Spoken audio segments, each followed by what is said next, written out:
Well, good morning, everyone. It's about 6 in the morning. Um, I've been working for a couple hours. I kind of have a routine now. I get up in the morning, check all the social media, make sure there's nothing happening that I don't need to be paying attention to. And then I get into a bit of a routine. It's been kind of a ebb and flow, right? Where I'll do social media. You kind of schedule it to go ahead. So we try to get to the themes and the goals. So you do maybe 8 to 10 days ahead of time. And then it gets into making sure you're covering all of your financials, and then making sure that you are setting up all of your interviews, and making sure that you're ready for all your trips and all of the flights and everywhere that we need to go and who we need to meet with. And it's a logistical nightmare, to say the least, but it's been a lot of fun. So now we're planning all the way up, into Alaska, and really trying to balance meeting with the experts that we need to meet with, but then also spending, some of the videos that they show us out in the town. Maybe like last night we went to the state fair. Now the state fair is walking distance from where we're staying, so it was a happenstance experience and something that allows me to talk to everyday people. I think too often we are so focused on just what an expert has to say, and that is incredibly important. I mean, I have my own expertise, but there's an element of getting to know people and getting to see differences in mannerisms. What are the shows that they have? What's the food that's shown? I mean, I talked about the ATVs yesterday. They're everywhere here. This is an outdoor space focused on making sure that we share resources, and that the environment is important to protect so that you can go out and live in it, not just so that you can put it on a poster. Understanding those differences lead into the not just policy, but they lead into the way that you present information. It's very different to talk about gun laws in my hometown in Orlando, where we've had a major shooting, where our state has had additional major shootings, where we have pockets of open space, but hunting is not a number one. And then you drive through Wyoming, and then you drive through Utah, and you cannot understand the difference until you are physically in the shoes of others and standing with them, and you see this is a way of life. I can understand much better now why the way that we often present these laws, whether it's environment, gun, or other types of controls, it's not that people disagree with ultimately the decision. It's the way it's presented that is often the biggest problem. In the recent debates, one of the candidates said that she would execute an executive order to demand change in gun laws. A follow-up candidate said that he would absolutely go and confiscate everyone's guns, specific ones. This is typically considered abuse of power, honestly. It's not that we should have sensible gun laws. People do agree we need to have sensible gun laws. We have license to drive a car. We probably should have a license beyond, a single couple hour course to handle a weapon. But there's a right way to do that, and there's a wrong way to do that. And if the answer from the Democrats is that we believe the current administration is emotionally volatile and bordering on decisive against rules and procedure, the answer cannot be, if we get in power, we'll do the same thing. People here are scared of that, and they should be. You should never be in a position where you are willing to use your power to push your own personal belief system. We do have to protect our people. We have to do it the right way. We have to do it logically. Because quite frankly, if you can't be calm under this kind of stress, what in the world are you going to do when we have issues overseas, when we have to make decisions every single day in government? It is, I'm on a bit of a diatribe. I needed a day or two to digest the last debate. In my opinion, bluntly, it was disastrous. This cannot be the way our party operates. We cannot answer volatility with volatility. we have to answer it with the ability to be calm, to be rational, to respect process, and most of all, we have to respect all the people of our country. And in order to do that, you have to understand them. And that is why I do a significant amount of traveling. That is why I try to walk in the shoes, at least in some amount, with people from every single state. It matters. Showing up matters. Respect matters. And that's my diatribe for the day. Today we're going to enter the gates.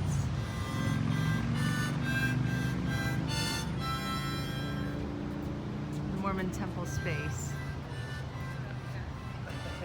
That's right, the linger long.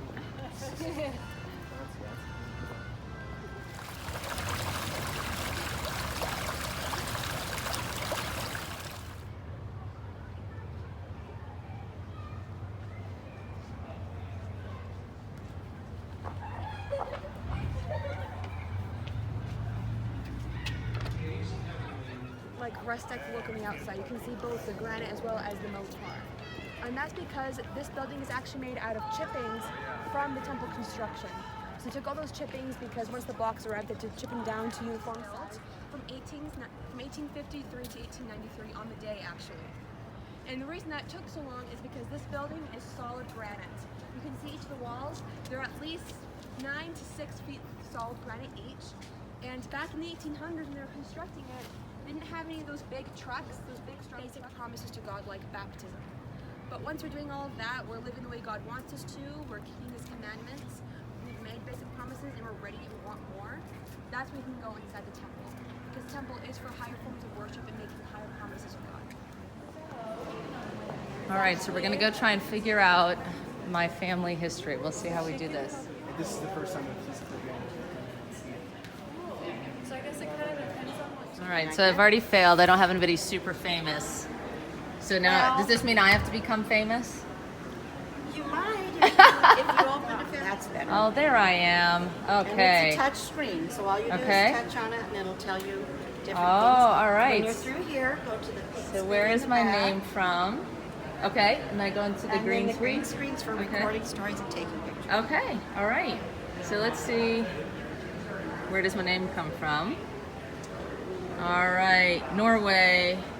So we have some in the US, 21% Norway, which we have heard many times, and I often tell my story. Oh, there we go. Who was the president? Well, we have to answer this question, but we should probably already know who was president. Hopefully I will get this right. Correct, yay. That was an important one to get correct. So how many people share my name? Wow. So there's a lot of people with the name Jennifer. In fact, this is why I go by JJ, because there's over 1 million of us. However, they could not find a single person with my last name. I believe that officially makes me unique. All right, let's move on. Okay, now that we figured out there's really nothing all that interesting about me, I have no famous relatives, and no one shares my name. I suppose that's something, at least not my maiden name. Now we're gonna go and look at my daughter and see if she is connected to some people. We'll see what we find. All right, so we're gonna show this. This is James Walcott, and then it got changed here from George Washington apparently signing it incorrectly, or at least that's the story I'm told. And then it goes to James, and James Russell, and then Charles Carroll, and then Charles Raymond, and then Charles Carroll, Chris, and then my daughter Maddie. And you know, finished his mission and now was about ready to go home. His parents came from China.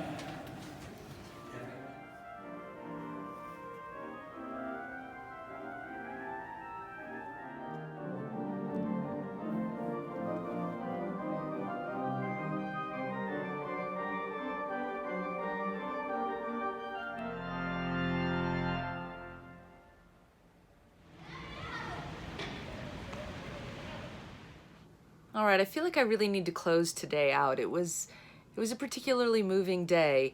We spent time in Temple Square right here in Salt Lake City, and we got to talk with some of the missionaries. We got to attend a portion of 2 different services. We got to listen to an organ concert, which, I mean, it was tremendous. It was tremendous. Interesting to be in an area that's new to me. I've been to Salt Lake, but mostly only in the airport and business travel. I haven't had time necessarily to get to explore the city or to explore the place where so many of my friends and neighbors are Mormon, and I've heard about, and now I got to see. And I think it's more than seeing, it's experiencing.